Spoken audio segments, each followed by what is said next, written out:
guys! Hello, this is for Cancer. Welcome dito sa aking channel, Cancer. Alamin natin ang money career. Financial reading mo for the month of April. Okay. Okay. You have two cards. First card is Raven and second card is Lion. Wise Woman and Honor. So, we are dealing with money here. So, sinasabi ng bara sa'yo, Cancer, na in terms of money, there's a change coming. So, may mangyayari sa buhay mo sa usaping pera sa pamamagitan ng isang napakatalinong babae. So, hindi ko alam kung sino yan, but there's someone, a wise woman, maybe she's your boss or someone na makakatulong sa'yo. Maybe Leo, Aries or Sagittarius. Honor. So, dito sinasabi na sa buwan ng April, Cancer, you need to love yourself, honor your journey, celebrate your blessing. Parang ganun. So, if halimbawa na ganun kasi, ganun dumadami yung blessing natin. If we are grateful sa mga blessings na meron tayo, mas lalong dadami ito. Pero pag pakiramdam mo na hindi ka grateful, hindi yan dadami. So, we need to be thankful and grateful. Alright, so let's check.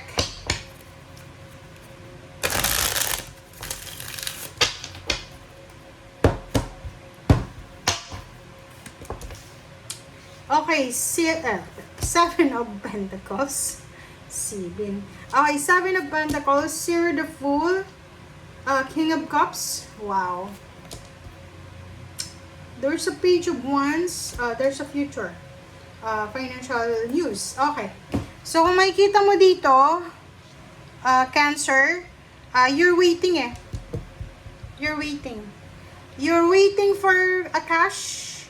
You're waiting for a lump sum of money. What are you waiting?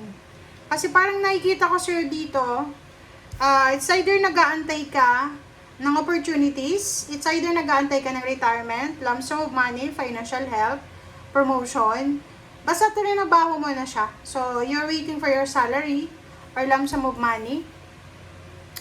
Also, you're waiting for new beginnings. Parang nakikita ko sa'yo dito na siguro hindi ka masyadong satisfied sa kung ano yung, kung magkano yung sweldo mo, kung ano yung ginagawa mo sa ngayon. So, nakikita ko sa'yo dito na you're waiting for an opportunity na makapagsimula ka ulit or mabago yung takbo ng finances mo. Parang ganun.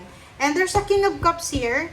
Sinasabi ng baraha, maybe you're waiting for a water sign, Pisces, Scorpio, and Cancer, na matulungan ka. So, maybe you're needing help, financial help. So, yun yung parang nakikita ko sa'yo. But in the near future, sinasabi ng baraha sa'yo na siguro ngayon, habang naghihintay ka, pakiramdam mo, wala ka pang parang yung pakiramdam mo kulang or you're waiting nga, parang hindi pa maganda. Parang ganun, hindi pa, ang tawag doon? Hindi pa sigurado, parang ganon. But in the near future, sinasabi ng bara sa'yo na kung ano man daw ang sisimulan mo sa ngayon, Cancer, kung ano man yung iti-take mo na risk ngayon, pagdating ng araw, sinasabi ng baraha, yan yung magdadala sa'yo ng choices and options. So, ibig sabihin ng victory and success. Kasi in the near future, halimbawa ngayon, wala kang choice and option kasi hindi ka financially stable. And pagdating ng araw, you will have financial freedom. Pag ginawa mo daw to na zero the fool, pag nag-take ka ng risk. Okay, let's check. Let's clarify.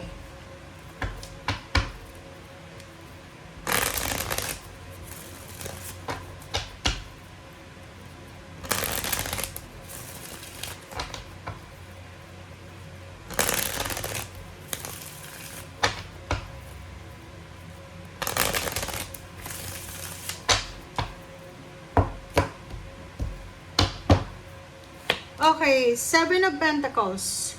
Seven of Pentacles is Four of Wands. So, yun. Ang nakikita ko sa'yo dito, maybe you're waiting for someone, like parents kayo. You're waiting for your kids na matulungan kayo, like napagtapos niyo na sila ng pag-aaral. Yung parang medyo may edad ka na, so hinihintay mo yung kapamilya mo or someone na makatulong sa'yo para maging stable yung finances nyo. Parang ganon. Okay? So, yung iba din sa inyo dito, you're waiting for a lump sum of money kasi you're planning to get married or magpa-renovate ng bahay or magpatayo ng bahay or bumili ng lupa or kung ano man ang gusto mong gawin. So, you're waiting for that lump sum of money. Okay, zero the full. Okay, zero the full. Nako. Nakikita ko siya dito, you're waiting for an opportunity talaga. So, this is a confirmation. Ang problema lang dito, nakikita ko siya dito na you're not willing. Kahit na naghihintay ka, kulang ka sa tiwala. Same with the Cancer. Hindi ko alam kung anong nangyayari sa inyo. Yung Cancer tsaka Scorpio, parang pareho sila na lack of trust kayo. Na parang pakiramdam nyo, hindi nyo gusto na mag-take ng risk kasi pakiramdam nyo, lahat ng tao na ito na kaharap nyo ay manloloko. Pwedeng lokohin kayo sa pera, nakawan kayo, or scam kayo. Parang ganun yung feeling mo. Okay, King of Cups. Sinasabi ng baraha sa atin na we need to be careful sa communication. Okay? Iwasan mong mag-burn ng bridges, iwasan mong makahanap ng kaaway, gulo, kakompetensya. Kasi doon, alam niyo ba, yung mga taong mahilig mang-away, mahilig sa gulo, inggitero-inggitera, medyo umiiksi yung ano niyan yung connection. So, alam niyo ba sa business or sa pera o sa pera, yung mga taong umaasenso, sila talaga yung maraming connection. Kasi pag open yung communication mo, sinasabi ng bara na maraming kwento, maraming communication na papasok, maraming information. Okay, ikaw yung unang makakaalam na may hiring pala sa isang company kasi may connection ka, parang ganun. Okay. Page of Wands, what's the future news para sa'yo? The Devil. This is Capricorn energy. Umiwas ka sa tukso. Yun. Hindi ko alam kung anong tukso sa'yo. Basta sabi ng bara sa'yo, para maabot mo daw yung pangarap mo sa future, you need to take care of yourself. Self-discipline. Diba? Sabi ng bara sa'yo dito, in the near future, maybe 6 years from now, 6 months from now, you're traveling with your family, you're moving out, you're relocating, pwedeng bumili ka ng sasakyan, or pwedeng mag-travel ka around the world, and nakikita mo to, you're moving out So, sinasabi ng bara sa'yo na, maybe this June, possible na lilipat ka ng bahay.